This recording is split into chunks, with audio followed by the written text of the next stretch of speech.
Welcome back to the Official Auto. Yes, kami masih berada di pameran Indonesia Motorcycle Show atau IMOS 2023 di ISBSD. Satu merek motor listrik hadir di Indonesia, dia adalah Savart dengan produk pertamanya S1. Ini motor diklaim sebagai produk buatan anak bangsa. Nah, seperti apa motornya dan apa saja kelengkapan ditawarkan oleh Savart S1? Teman-teman simak di auto.com.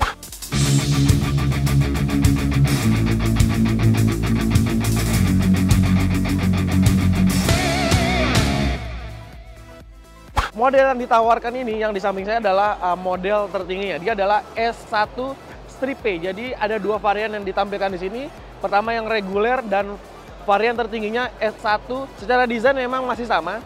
Dia menawarkan desain yang futuristik dan juga radikal. Di depan lihat teman-teman, fascianya begitu menarik dengan pendekatan desain yang modern. Di bagian depan sudah dilengkapi dengan penerangan full LED, berbalut dengan proyektor LED, dan juga dipermanis dengan daytime running light yang mengular dari bagian kanan, tengah, hingga ke kiri. Lalu juga tersedia komponen windscreen yang sudah clear seperti ini, dia sudah bersifat fix. Dan yang paling menarik adalah desain bagian depan, kiri, dan kanannya dibuat sesporty mungkin, lalu juga tarikan garisnya tegas, tebal. Kemudian dari bagian depan ini memang mengimplementasikan sebuah desain sebuah skutik bergaya maxi gitu ya. Kemudian untuk kaki di depan dia pakai model suspensi peredam teleskopik ya. Lalu pakai pelek berukuran 13 inci dengan balutan ban 110/70 ring 13. Nah, sekarang kita akan lihat bagian samping karena ini adalah salah satu spot yang menarik ditawarkan oleh Savart SE1. Yuk. Nah, ini adalah tampilan sampingnya.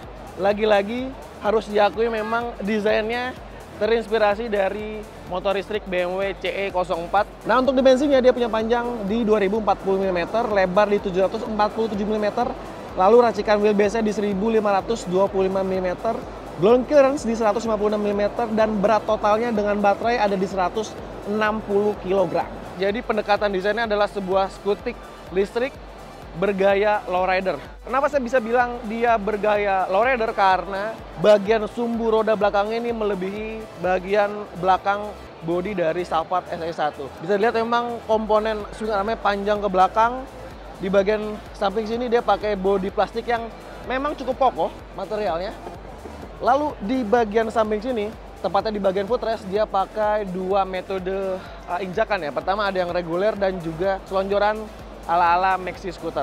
Memang kalau misalkan lihat dari sini dia punya dimensi yang cukup panjang ya. Tapi dia sudah dilengkapi dengan jok yang sudah full kulit. Desainnya cukup menarik dengan stitching warna biru. Tentunya sudah dilengkapi dengan komponen bezel yang cukup kokoh di sini. Dan karena memang bergaya skutik maxi, desain dari stangnya mirip lah dengan beberapa model yang sudah kita kenal ya, seperti NMAX, PCX.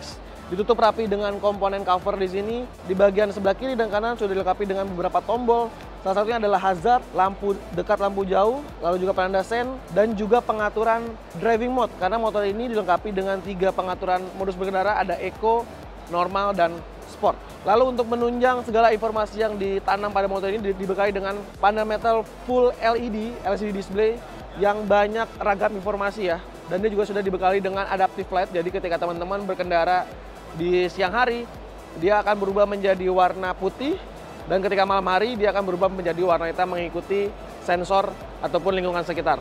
Memang interface-nya cukup menarik gitu ya, desainnya cukup atraktif. Di bagian tepian sini ada warna LED, tapi ketika teman-teman memindahkan sen, dia akan berubah menjadi warna kuning, termasuk juga ketika menggunakan lampu hazard. Salah satu teknologi yang merupakan gimmick menarik adalah penggunaan fingerprint ya di sini ya. Jadi untuk mengaktifkan motor ini kita bisa langsung menggunakan sensor jari di sini. Sudah dilengkapi dengan peranti keyless yang lagi-lagi memang menarik ditawarkan oleh Savart SE1P. Baterainya ada di bagian bagasi sini, dia berjumlah 2. Dan ketika teman-teman beli ini ada beberapa metode yang dikasih oleh Savart ya. Untuk versi yang ini 45 juta on the road, tapi untuk baterainya bersifat subscription. Jadi teman-teman seperti menyewa. Tapi ketika teman-teman ingin beli baterainya secara 2 buah, dijual dengan harga 58 juta termasuk dengan wall chargernya. Nah, untuk pengecasan dari 0 sampai 100% bisa tuntas dalam waktu 4 jam, dan ketika teman-teman beli secara subscription untuk baterainya, bisa melakukan penukaran baterai di gerai-gerai Planet Ban, karena memang Savart bekerja sama dengan planet ban untuk pengisian baterai secara swap. Minimal daya rumah yang bisa untuk mengecas motor ini adalah di 2200 watt. Nah, untuk akomodasi memang bisa saya bilang cukup minim ya. Jadi di bagian depan ini diakalin dengan 2 penyimpanan slot yang cukup dalam di bagian sini.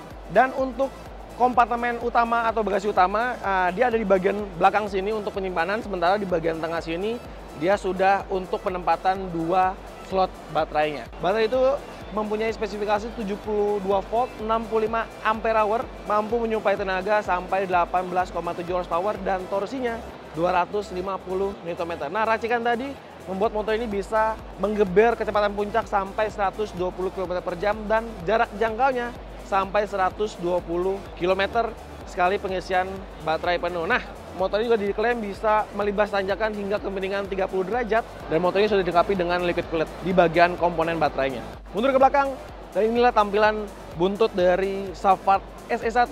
Tampilannya memang sekali lagi dia radikal gitu ya. Tapi surprisingly, bahan dari komponen Hagara cukup kokoh. Dari belakang dia pakai suspensi gandal dan pakai rancang kaki pelek berukuran 13 inci dengan balutan ban 130 profil 70. Nah, tersemat dengan komponen swing arm yang lagi-lagi bahannya sangat kokoh. Jadi di bagian sini, tengah sini, komponen dinamonya lalu disambungkan ke belt untuk menggerakkan rodanya. Untuk sistem pengereman di motor ini, di depan sudah dikawal dengan pengereman cakram, baik di depan 1 kaliper dan juga di belakang menggunakan kaliper tunggal dengan cakram yang tipe tertinggi ini sudah dilengkapi dengan pengereman sistem kombi brake system. Desain belakang ini semakin menarik karena dilengkapi juga dengan stop lamp yang sangat sporty, dia minimalis, lalu bentuk stop lampnya dibuat secara horizontal. Ini desainnya memang sesuai dengan desain dari Savart SE1P.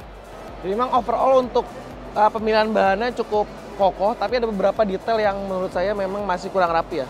Satunya di bagian konsol tengah sini, masih lihat masih ada celah-celah seperti ini, lalu juga ini belum bisa dibuka. Dan glove box bagian sebelah kiri dan sebelah kanan juga penutupannya belum bisa rapat dan kita harus effort sedikit nih untuk membukanya. Termasuk ditutup fingerprintnya yang terkesan sedikit kurang kokoh. Versi dijual secara massal akan sama seperti ini dengan peningkatan kualitas detail-detail yang akan dibuat jadi lebih rapi.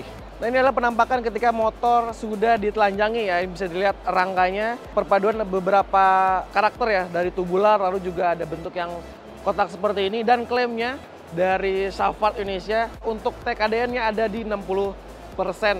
Nah, untuk perhitungan secara resminya akan diumumkan nanti di tahun 2024, tepatnya di Januari awal tahun depan. Buat teman-teman yang penasaran melihat langsung wujudnya, bisa datang ke Hall 10 di IMOS tahun ini, tepatnya di ISBSD. Dan itulah first impression kami bersama Savart SE1P. Jika kalian suka dengan video ini, jangan lupa untuk tekan tombol like, subscribe bila belum. Sampaikan juga pendapat kalian soal motor ini di kolom komentar, dan jangan lupa untuk main-main ke website kami di www.auto.com, carvaganza.com, dan juga zickwheels.co.id. Sampai jumpa di video berikutnya. Ciao!